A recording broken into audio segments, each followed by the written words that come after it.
Mes frères de foi, je vous recommande ainsi qu'à moi-même de faire preuve de piété à l'égard d'Allah, que ce soit lorsque vous êtes seul ou en public. Parce que certes, la piété est la clé de la sauvegarde et de la réussite. Alors craignez Allah comme il se doit. يقول ربنا جل جلاله في القرآن الكريم في سورة التوبة.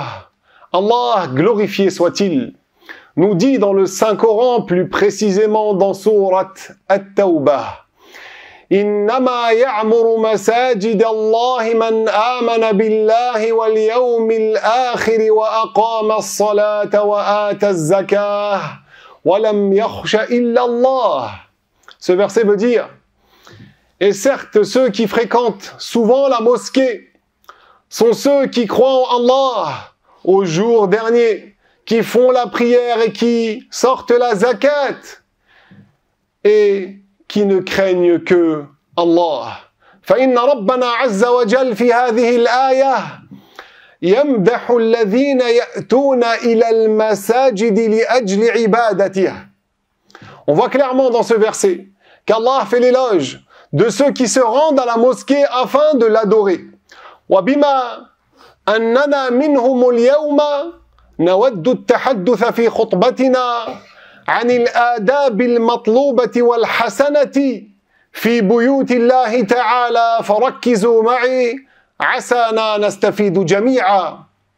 Et comme, par la grâce d'Allah, actuellement, nous faisons partie de ces gens-là qui se sont rendus à la mosquée pour adorer Allah.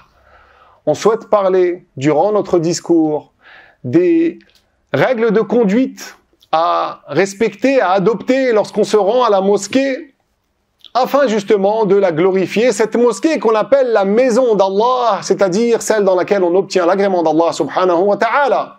Restez donc concentrés, afin qu'on puisse tous en profiter. فاعلموا أرشدني الله وإياكم أنه قد ثبت في حديث رواه مسلم أن خير بقاع الأرض المساجد. Sachez qu'Allah vous guide ainsi que moi-même, qu'il est confirmé dans un hadith que nous rapporte l'imam Muslim, que les meilleurs des endroits sur terre sont les mosquées.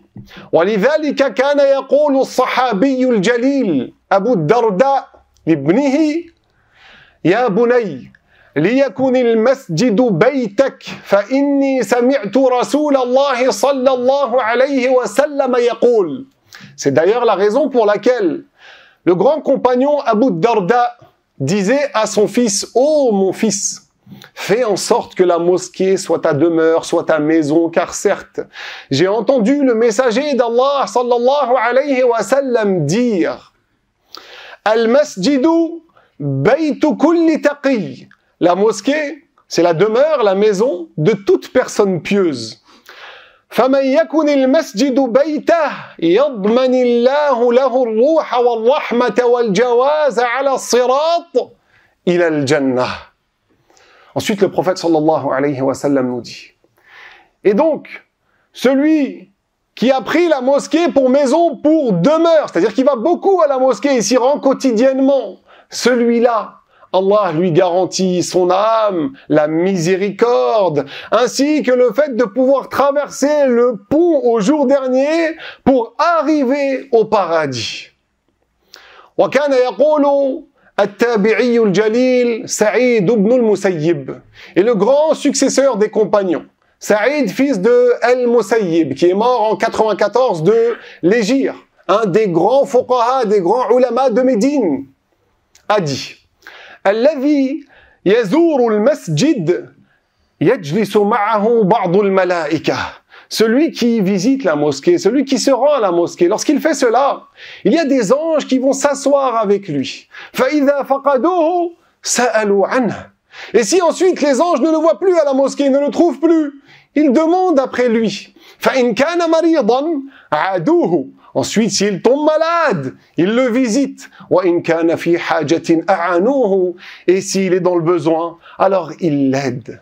فبما أن المساجد لها هذه القيمة العظيمة في الشرع في ديننا ينبغي لنا أن نتعلم كيف هو التصرف فيها وكيف نعظمها. Et donc, lorsqu'on voit combien la mosquée est sacrée, lorsqu'on voit ici combien la mosquée a une grande valeur selon notre religion, il est important de savoir comment s'y comporter, quel comportement à avoir dans ce type d'endroit, dans ces lieux sacrés, et comment justement les glorifier. فأولا قبل أن تأتي إلى المسجد عندما تكون في الطريق ينبغي أن تقول دعاء علمنا الرسول صلى الله عليه وسلم إياه فيما رواه ابن ماجه. Premièrement, avant même de rentrer à la mosquée, quand tu es sur le chemin, tu te rends à la mosquée, le prophète sallallahu alayhi wa sallam nous a appris une invocation à dire, qui nous profite. Cette invocation, elle dit quoi? Allahumma inni as'aluka bihaqqi as-sa'ilina alayka wa bihaqqi mamshaya hadha. Oh Allah, je te demande, par le degré des vertueux qui te demandent et par le degré de mes pas que je suis en train de faire. فإني لم أخرج أشرا ولا بطرا ولا رياء ولا سمعة. Certes, je ne suis pas sorti de chez moi pour me rendre à la mosquée par orgueil, par vanité, par insincérité ou pour rechercher une réputation ou des éloges. خرجت اتقاء سخطك وابتغاء مرضاتك. Bien au contraire. Je suis sorti pour me préserver de ton châtiment et obtenir ton agrément. أسألك أن تنقذني من النار وأن تغفر لي ذنوبي إنه لا يغفر الذنوب إلا أنت. Je te demande de me garder, de me préserver du feu de l'enfer et de me pardonner mes péchés, car certes, il n'y a que toi qui pardonnes les péchés. Et dans d'autres versions, celle rapportée par Muslim et Bukhari, on dit une autre invocation, Allahumma ja'al fi qalbi noura wa fi lisani noura. On demande la lumière dans notre cœur, sur notre langue, dans notre oui, devant nous, derrière nous, etc. ثم عندما تصل إلى المسجد تدخل بسكينة ووقار ونية حسنة قائلا. Ensuite, lorsque tu arrives à la mosquée, tu rentres à la mosquée avec sérénité, avec concentration, avec apaisement. برجلك اليمنى, avec ton pied droit, en disant بسم الله اللهم صل على محمد اللهم افتح لي أبواب رحمتك. Ensuite, tu dis Bismillah, tu invoques pour le prophète sallallahu alayhi wa sallam et tu dis Allahumma ftah li abwaba rahmatik. Oh Allah, ouvre-moi les portes de ta miséricorde. وعندما ستخرج من المسجد تخرج برجلك اليسرى قائلا بسم الله اللهم صل على محمد اللهم إني أسألك من فضلك. Et lorsque tu vas sortir de la mosquée après, tu sortiras cette fois de ton pied gauche, tu diras Bismillah, tu feras l'invocation pour le prophète sallallahu alayhi wa sallam, et tu diras, oh Allah, je te demande de ta grâce. وكذلك عندما تدخل المسجد تسن التحية. Et c'est recommandé lorsque tu rentres dans la mosquée de ne pas t'asseoir directement, mais de saluer la mosquée. مرة الرسول صلى الله عليه وسلم قال للصحابة Une fois, le prophète alayhi salatu wassalam s'adresse à ses compagnons et leur dit donnez aux mosquées leurs droits. Alors les compagnons interrogent le messager sallallahu alayhi wa sallam en lui disant mais quel est donc le droit des mosquées ô messager d'Allah? Et là le prophète alayhi salatu wassalam leur dit an tusallu rak'atayn qabla an tajlisu wa in lam taf'al. Le prophète sallallahu alayhi wa sallam leur a dit que vous fassiez 2 rak'ah avant de vous asseoir. Parce que si tu rentres dans la mosquée et directement tu t'assois, tu tombes dans un déconseillé. Mais là, on ne parle pas du jour du vendredi de la Jumu'ah lorsque le khatib est monté sur le mimbar. Ou même lorsque le khatib apparaît dans la mosquée. Dans notre école malikite, lorsque le khatib apparaît dans la mosquée, tu ne fais pas les 2 rak'ah de tahiyya. Ces 2 rak'ah qui sont recommandés.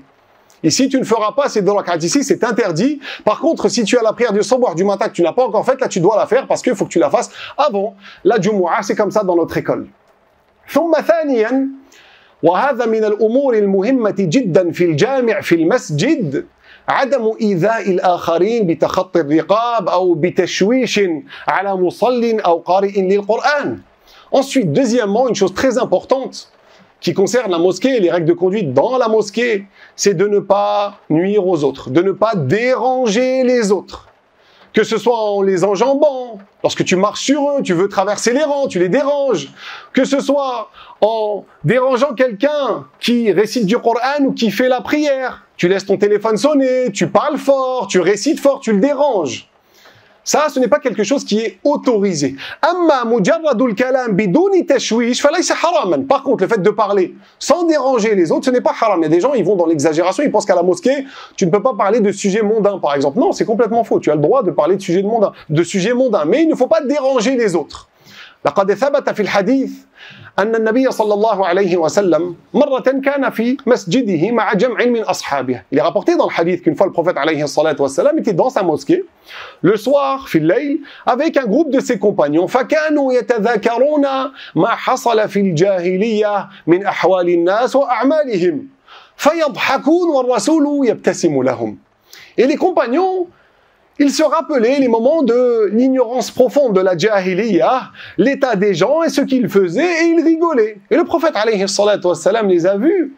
Il leur a pas dit c'est haram, vous parlez de sujets mondains, etc. Non, il leur a souri. Lakin la budda min ihtiram al-makan. Cependant, bien sûr, on se doit de respecter le lieu sacré. Marratan, Omar ibn al-Khattab ra'a shakhsan yarfa'u sawtahu fi al-masjid, fi al-jami'. Une fois, Omar ibn al-Khattab, lui qui était un homme dur, fort, il a vu quelqu'un hausser le ton, hausser la voix dans la mosquée. فقال له أتدري أين أنت؟ Il l'a regardé, il lui a dit mais tu sais où tu es؟ معناه لست في بيتك احترم المكان. Il veut lui dire par là mais tu es pas à la maison ici, ne fais pas n'importe quoi, ne lève pas ta voix, respecte l'endroit, c'est un lieu sacré. ثم ثالثا النظافة. Ensuite, la troisième chose qui est importante lorsqu'on se rend à la mosquée, bien sûr, c'est l'hygiène. أنت تأتي إلى الجامع لكي تعبد الله لأجل عبادته وستقابل الناس. Lorsque tu viens à la mosquée, tu viens pour adorer Allah subhanahu wa ta'ala et forcément tu vas interagir, tu vas croiser des gens, tu vas croiser la ummah. وربنا عز وجل قال في سورة المدثر وثيابك فطهر. Et Allah dans سورة المدثر nous dit ce qui veut dire mais purifie ton habit et purifie ton habit. فأنت احرص على تجنب إيذاء الناس بالروائح المنفرة. Et donc, fais très attention à ne pas nuire aux gens avec des mauvaises odeurs. لا تأتي إلى الجامع مع جورب ما غيرته منذ أسبوع أو مع ثوب فيه عرق شديد مثلا وإن كان لابد فاخلعه وادخل الخلاء حتى تخلع الجوربين وحتى تغسل رجليك مثلا. راعي النظافة وتطيب قبل المجيء إلى المسجد. Ne viens pas à la mosquée, par exemple, avec des chaussettes que tu n'as pas changées depuis une semaine ou avec un habit dans lequel tu as énormément transpiré. Bien sûr, si tu en as les moyens. Si tu n'en as pas les moyens, alors enlève tes chaussettes tout simplement. On va te rincer les pieds, par exemple. Essaye de mettre du parfum afin de profiter, de ne pas nuire aux autres tout simplement parce qu'on respecte les gens et on respecte également la mosquée. روى الإمام مسلم أن النبي صلى الله عليه وسلم قال من أكل البصل والثوم والكراث فلا يقربن مسجدنا فإن الملائكة تتأذى مما يتأذى منه بنو آدم.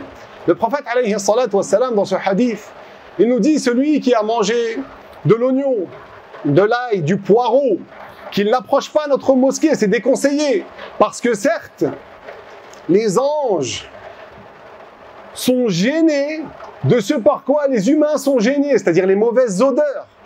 Donc on pense aussi aux anges lorsqu'on vient à la mosquée, on ne veut pas leur porter de nuisance également. وعندما تدخل الخلاء وتتوضأ فكر ولا تنسى أنه يأتي أناس خلفك أناس آخرون خلفك فاترك لهم مكانا نظيفا كما وجدته.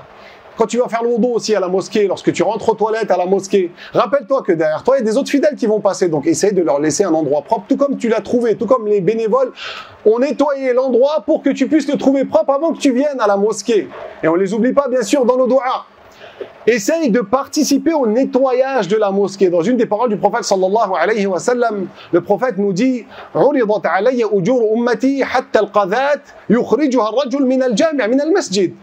Le prophète il nous dit que nos actes de bien lui ont été présentés, même la saleté que le croyant, que l'homme va enlever de la mosquée. Si tu vois une saleté par terre, prends-la. Si tu vois qu'il y a un poil de ta barbe qui est tombé, ramasse-le, mets-le dans ta poche. Essaye de laisser l'endroit parfaitement propre. نسأل الله تبارك وتعالى أن يجعلنا من الذين يعظمون المساجد. On demande à Allah qu'il fasse que nous soyons de ceux qui glorifient les mosquées. أقول هذا واستغفر الله لي ولكم فيا فوز. الحمد لله والصلاة والسلام على رسول الله. أما بعد عباد الله فإني أوصيكم ونفسي بتقوى الله القدير وبالسير على خطى نبيه الكريم. Mes frères de foi, je vous recommande ainsi qu'à moi-même de faire preuve de piété à l'égard d'Allah, celui qui est tout puissant sur toutes choses, et de suivre les traces de son prophète honoré sallallahu alayhi wa sallam. أحبتي في الله أمر رابع فيما يتعلق بآداب المساجد وهو التواضع والتطاوع مع إخواننا المتبرعين أولا. Ensuite, une quatrième et dernière chose qui est très importante lorsqu'on se rend à la mosquée, c'est de faire preuve de modestie, de faire preuve de frugalité, de simplicité, d'être facile à vivre, et notamment avec nos frères bénévoles. Car nos frères sont là pour notre bien, pour que ça se déroule bien.